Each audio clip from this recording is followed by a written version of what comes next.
on by. The vacuum tubes are warming up.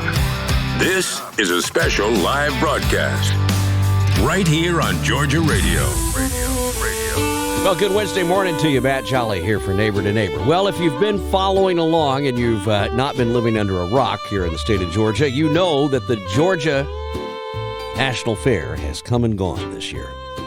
And as much as I love the fair, I make no bones about this. My favorite event that happens at the fairground is coming up. It is the Antique Ag Show.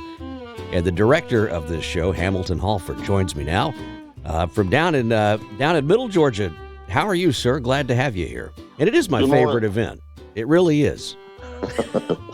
It's my favorite event, too. Good morning, Matt. Starting off November 9, 10, and 11, so just a few weeks away now, but going to be a great event. What can we expect this year? Because it's grown, hasn't it, since we started this? Yes, sir. This being our fifth year, my wife, Allison, and I did some research and found out that our inaugural show, our first show, was back in 2019, and it has steadily grown in size, along with demos and vendors and exhibits. It has steadily grown. Last year, 2022, we had 221 tractor exhibits, around 40 engines and outdoor plowing, peanut thrashing, mini tractor pulling. It's steadily growing. Yeah, and syrup boiling. You had all kind of stuff going. Syrup boiling. There's a gentleman from Rennes, Georgia, that comes over and squeezes the sugar cane, and then he turns right around and takes that juice and cooks it. Hopefully, he'll join us again this year and cook off some syrup for everybody to see how that used to be done. Right, and that's such a huge part of the culture down in South Georgia. Wade Peebles on Georgia Folk and Farm Life. Brother Wade loves a good syrup boiling, and I've been telling him now for 5 years after I saw your first show down there. I said, you've got to come. You've just got to go. And I'm hoping this year's the year I can get him there, but we'll see. Tinsmithing. You're doing tinsmithing this year, too. There's a gentleman coming in. He's going to be doing multiple showings of tinsmithing throughout the day on Thursday afternoon, Friday, and Saturday. That is an art that not many are familiar with, and I think it would be advantageous for the parents to bring their children out and see what that's all about. Maybe he could fix our old Hoosier cabinet. I don't know if I'd want to eat on it, after that, but back then they didn't mind a little lead in the solder, did they? Well, this gentleman here may be utilizing tricks of the trade today where you can eat off of it. I don't know if he's going to be bringing a truckload of lead with him. Well, you just never know. But probably the old way would be my preferred way. How that. Right. I mean, they didn't worry about a lot of stuff back then. There were not safety precautions. There were not things that lawyers were not as involved in tractors and farming equipment back then. What's one of your favorite things to look at? Nobody knew how to spell OSHA back then. Yeah, right. But on that note, what's one of your favorite things to watch? Because a lot of this stuff, you look at it and you go, well, isn't that just an easy way of doing it? Not very safe, but it's an easy way and an efficient way of doing it. Well, that's the way it was done. That's the way it was done back in the early 1900s. The peanut thrashing demos that we do. The baling of the straw after the peanut thrashing, the tinsmithing, the way the gentleman squeezes the cane and cooks the syrup. That was the way of life in the South on these southern farms back in the early to mid 1900s. And when people woke up in the morning and put their overalls on and went outside, that was part of the day. That was something that had to be done to make life go on the farm. And whatever was left over and didn't go in the cabinets at the house, those farmers and their wives sold that stuff at the local farmers market or at the local stores, and that's just the way it was. You didn't have a Dollar General on every corner back then, and people had to get out and work, and this was part of it. Well, it's a great way to watch and to learn out there. I brought up the the safety thing, because last year when I was out walking around, there was it was during the peanut thrashing, and they had the big belt, hooked up there. Right. Mm-hmm. And this granddaddy was talking to a boy, maybe 12 or 13, old enough to know better, and the young boy turns to his granddaddy and he goes, well, can't he get hurt? And the granddaddy didn't miss a lick, and he looked right at this young guy and he goes, only if he's stupid. And I thought, well, there's so much truth in that, that back then people understood what needed to be done, and they understood that these mechanized pieces of equipment that they were so lucky in some cases to have brought in a great deal of modern convenience, not only to the farm, but just to their way of life. I mean, there were so many uses for a tractor back then in these early days that just made life so much easier. And I think that that's what's so cool about your show, is that not only do you see the tractor, you see all the implements, you see things that they could be used for just to help the farmer in his day-to-day life. And I think that really does. It brings everything full circle. So I applaud you for that. Absolutely. A lot of the stuff that we're showing during our Antique Ag Show was stuff that was brought about right after the horse and mule days. Now, the peanut thrashing goes on back into those days. But a lot of the equipment and tractors and small items that are brought out to be shown gives folks a glimpse of what was used back in the day. And the youngins today and their parents, they just shake their head. How do they do it? How do they do it with this?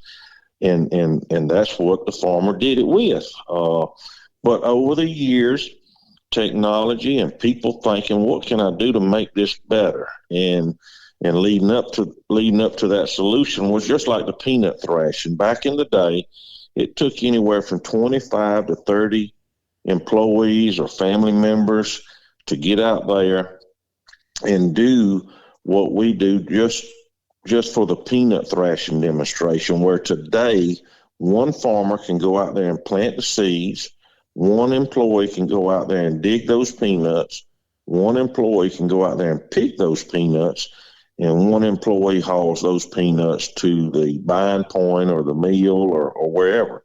So through technology, things have evolved to the point where you can do a lot more with a lot less manpower, and we have come a long ways. We're talking to Hamilton Hallford. He's the director for the Antique Ag Show going on just a couple of weeks away now, the 9th, the 10th, and the 11th, out at the Georgia National Fairgrounds, my favorite show at the fairgrounds. New this year, as we wrap things up today, a tractor ride to Lane Orchards. Now, you've got to pre-register for this, so you've got some time if you want to pre-register. This is a new, a new thing that you're doing there this year. Talk to me about this. Mr. Freddie Neely from Covington, Georgia. He and Mr. Danny Norman from Allenhurst, Georgia, outside of Hinesville. They came together and brought up the idea of having a tractor ride. And a lot of shows throughout the Southeast incorporate a tractor ride with their shows. This year, they've already driven the route, mapped it out, and talked with the folks at the restaurant at Lane Southern Orchards. But they're going to leave the fairgrounds at 10 o'clock on Friday morning. Get over to Lane Southern Orchard by 11:30. Everybody's going to grab them a bite to eat, catch their breath, make sure that the tires are still aired up, and make the return trip back to the fairgrounds. They'll be escorted all the way up there and all the way back. And if we've got weather like we've had here the last few days, I anticipate probably around 75 to 100 tractors in that convoy. Boy, I can already hear it now, can't you? I mean, you just know somebody's going to get behind it and go, what in the world have I gotten behind? We've picked a route that will probably be easy for the traffic around it. That's great. A lot of it's 4-lane and shouldn't hold up much traffic at all, so it's going to be good for everybody. Not going to be any Georgia State Patrol helicopters involved this year, though, I guess. No, because I'll be on the ground. Yeah, I was going to say, that's one of my favorite restaurants to go to, because when the peach cobbler light goes off, if the fairgrounds aren't open, boy, it is lane packing. And you can fly in over there, and I'll tell you what, done it a time or two, I love doing it, and it's just a great, great place to go and eat. But what a wonderful place to park your tractor. Now, they have some old tractors out there. You can be right at home when you're out there looking in front of the kids' playgrounds out there at Lane Packing. But a wonderful event. And if folks want to reach out to you, Hamilton, if they want to come down there to the event, is there anything that they need to do to register to display there? Because I know that some of the folks listening might want to bring their tractor. For the time constraint, well, anybody with anything related to antique agriculture is more than welcome to show up unannounced. They can come in through the south gate on Thursday, Friday, or Saturday, and we'll get them situated in a spot, or turn them loose like a bunch of youngins and let them go find their own sandbox.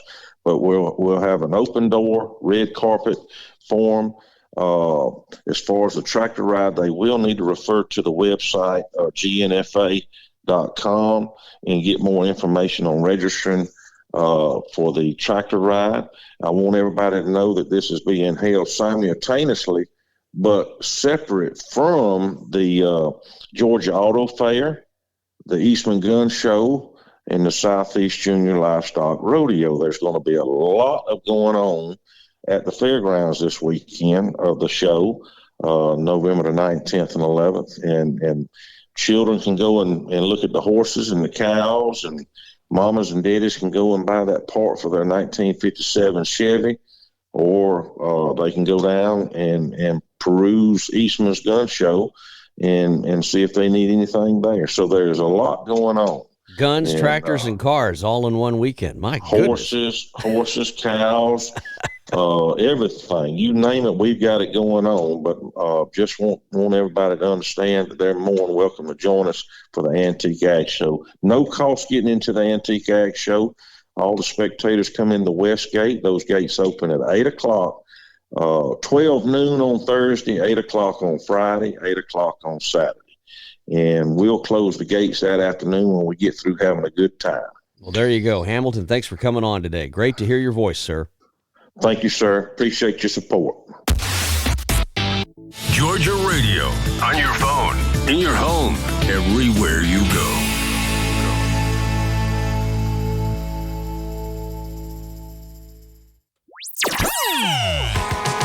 Matt Jolly, right here on Georgia Radio. And welcome back here to Neighbor to Neighbor. We've got our special friend from down south. And I say special friend because, you know, I'm talking about Brother Wade Peebles, and he is special. You're just a special man, aren't you, Brother Wade? Yes, I think that's what they call that. Yes. Uh-huh. That's what it is. I don't know if that's an official diagnosis. Yeah, maybe. It works for me, yeah. Well, so we were talking to Hamilton Hallford earlier about the Antique Ag Show coming up here November 9, 10, and 11 at the Georgia National Fairgrounds. It's my favorite event of the year. Yeah, last year, you know, you went out and you really enjoyed it, didn't you? I've been every year they've had it, and I'm hoping that this year I've we missed can go. Every year they've had it. Yeah. I know. I'm really hoping we can go this yeah, year, though. Yeah, I probably will be there. Yeah. That means you're not going to be there, but they're going to have syrup. Yes. They're going to cook some syrup this year. They're going to have peanut thrashing. They've got all kind of stuff, tinsmithing, all kind of fun stuff. So I really think you'd enjoy it, and the members at Georgia Folk and Farm Life would enjoy it. I believe I would enjoy it. It's a shame I'm not going. Yeah, but yeah. Just can't get you out of the house. Are you going to go this weekend? I have become such a hermit. Yeah. Clayton Hackle is playing downtown Metter, Georgia this weekend on Saturday. Saturday's got a free show down in downtown Metter, Georgia for the Harvest Festival. You're going to go there? That's close. Well, I'll tell you what. We think the world of Clayton. He's a great friend, and this is you don't mind enjoying music. You'll enjoy his music, and also Metter's a great little town. I have friends there, and I spend a lot of time in Metter myself, and it's a great place. And so I know it's going to be a fun day for everybody. Well, are we going to go? I'm ready to go if you are. Yeah, no, I'm not going. Come on. It's a free show. We're going to go down there and sit like warts on a pickle, right down there in the front. Hey, how about if I take, I'm going to set up a kissing booth. Yeah, there you go. Here's what I'm going to do. But no, you got the wrong idea. A Conway kissing booth. Oh. And ladies and girls that want to kiss Conway, he'll be there at a kissing booth. Yeah. Yeah. Well, whatever whatever floats your boat. You don't listen, a Conway Kissing Booth and Clayton Hackle free. Yeah. Gosh. There you go. Come kiss the little sausage of the little sausage dog. He has turned into a portly little fella, has he not? Yeah, what?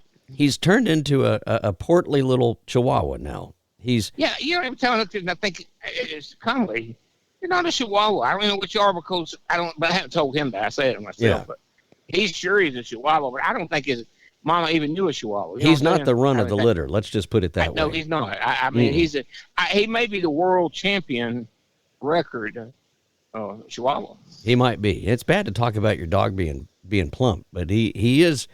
He's at home. He's not listening. He's a big dog. He was a small dog to start with, and now he has blossomed. He's blossomed. He's in full bloom. Yeah. He's gotten fluffy and like a little summer sausage running around that house of yours. Like Miss Maxie Lane, bless her, Miss Maxie passed away a few weeks ago. She's a great lady and his friends. But she and her daughter saw me in the Walmart years ago, the old Walmart Swainsboro, and hadn't seen her in a while. And I came around the corner and Miss Maxie hollered, only a good Georgia farm woman could. Said, "Oh yeah, why, Wade, you getting as bad as a summer hog?" And her daughter said, "Mama," he said, "Well, it's true. He's getting as bad as a summer hog."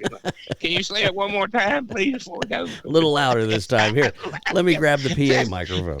So there you are talking about the baby. My goodness! Anyway. But he is the world's most famous Chihuahua in the state of Georgia. He's the biggest Chihuahua and the most popular Chihuahua. And he's got a good disposition. He has a wonderful disposition. Great little dog, and just love him to death. But I love and I'm just giving you a hard time about him because what was the lady that said who lady said that nobody wants to listen. If you're out there in radio and listening, you don't understand how popular and what a following Baby Conway has on Facebook. They love little Conway, except for we have like 87,000 members on Georgia Folk and Farm Life, our group, and he's on there quite often, most daily. And it just gets acclaim and love, and people send him cards and dog food and gifts. And this one lady said that he was bug-eyed and ugly, and she didn't like him. and it was like, I was traumatized. I'm serious. It was like, That was back right after you got him. Exorcist to see this woman. Like bug-eyed and ugly. Nobody wants to see your bug-eyed, ugly dog. Like him. That's right. Yeah. She said, "Oh, I know that you're not going to like this." But I thought, well, yeah, you're right about that. Yeah, when she said it, you were right. She has no idea why she's been divorced 5 times. That's exactly right. Just tells the truth. Poor lady. Well, that's all right. So you're really not going to go to Clayton's concert this weekend? Well, Are you going? Yes. Might meet you over there. You're not going to meet me over there. Well, I feel bad for Clayton, but we're going to have a good time out there. It's a free show, downtown Metter, Georgia. He does a free show every year in Metter. Did you know that? Every year he goes down there and he plays for free. We need Perry Hill, a friend of ours down there that works at Savannah IP, where I'm headed to with Load Public right this minute. And he's a big Clayton Hackle fan. I've let him know about this. Maybe Perry will show up. Well, I bet Tom Kersey will be there. He's probably going to have a barrel booth. Tom loves him some good music and a good time. Go downtown. Tom's a good friend too. We are blessed with a lot of good friends, Matt. Let's talk about Lanier's IGA for just a second. Can we bring this up because we were going to go down there and do a story on Lanier's. It was going to be the next. Mr. Larry, a video Portland. Interview with Mr. Larry Lanier that owns Lanier's IGA in Portland, along with his sons Brian and Joey and their families that help run the store. It's a family business. And Mr. Larry is just a great guy, great friend, a great citizen of Bullock County. He's done so much for so many people, and he's shown me kindness. We've talked about that, Matt. I don't have time to go into now, but he is gone way beyond what I expected in friendship. Anybody that runs a business, they're just so kind to me over the years, and I love doing business with them. And you might say his friendship is as large as a summer hog. It's as big as a summer hog. That's right. He got that big a following. We were saying we were going to go down there, and then you said to me, and we were going to do it. And so I called yesterday his son Brian, and I said, Brian, Mr. Larry had trouble with his leg recently, and he hadn't been coming to the stores often. And he's in his 80s now. He's slowing down. So, but I said, Brian, I would like if one day your daddy could come down there, maybe you and Joey be there too, and do Matt Jolly and I would like to do a video interview with Mr. Larry. And Brian said, well, I hadn't let you call. I hadn't talked to you this week, but Daddy fell and last week he broke a hip, so he's have to have surgery on that, and he's in the hospital, and he'll go to a swing bed facility and recover. So it's going to be a little while before we can get Mr. Larry back on his feet to do an interview, but I promise we will, just as soon as he feels up to it.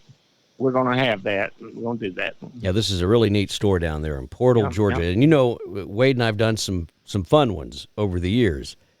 And a lot of fun to go down there and talk to these members of the community.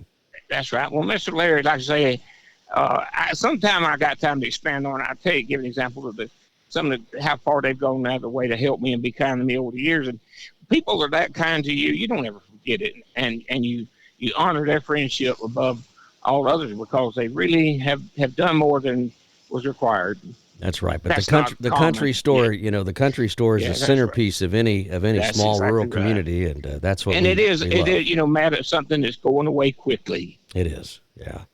Bigger and better, and is always bigger and better in people's minds. It sure is. Well, and if you don't have a Piggly Wiggly in your hometown, hopefully you've got an IGA. So IGA is great. Yeah, that's what you really want. Good stuff. Everybody's got a Dollar General now. They just pop up like an old summer hog in the late evening. I think when it rains, they spread them. People talk about these chemtrails from airplanes. I think that's what's in. It's Dollar General spores, and they put these chemtrails out. And they just pop up. They hatch up. It rains, and they hatch out a Dollar General. All right. Well, listen, we're going to see you downtown this weekend in Metter, Georgia. You're going to be there. You're going to come. You're going to come out there. We're going to bring Conway. We're going to have a good time in the kissing booth. Yep. Cheering on Clayton Hackle. Are you going to wear that little tight shirt that you bought that says Clayton? I'm a Clayton Hackle fan. I hope you do. Yeah, I'm hoping I can. I'm going to may have to diet a little bit between now and the weekend to make sure I get in it. Oh, yeah. He was all out of the extra large, and he had to give you the kids small. But that's right. It's sporty on it, but if I split it down the back and part the way up each side, I think we can make it work. You wear that long enough. Michael Bright wanted it in his museum. Have that famous shirt. That's right. That Wade Peebles wore to the Clayton Hackle event. Yeah, that'd be great. Did you hear me talking about him? Museum.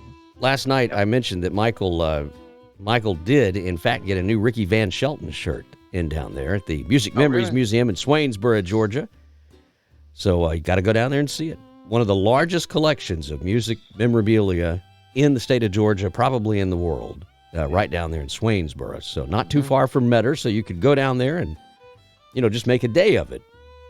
But the Metter Harvest Festival this weekend in downtown Metter, Georgia, Clayton Hackle playing a free show down there on Saturday night, and I'm planning to be there. Looking forward to it, Wade. Good. We'll talk to you real soon. Have fun, buddy. Thank you. Don't run into any summer hogs. No, I won't. All right. Talk to you soon. Listen, we'll be back with more fun on Neighbor to Neighbor next Wednesday. My thanks to Brother Wade. My thanks to Hamilton Hallford. Be sure and put that on your calendar for the Antique Ag Festival going on at the Georgia National Fairgrounds coming up in November. We'll talk to you real soon. So long for now. Country, that's what I grew up listening to. Georgia Radio. We love you more than peanuts and peaches.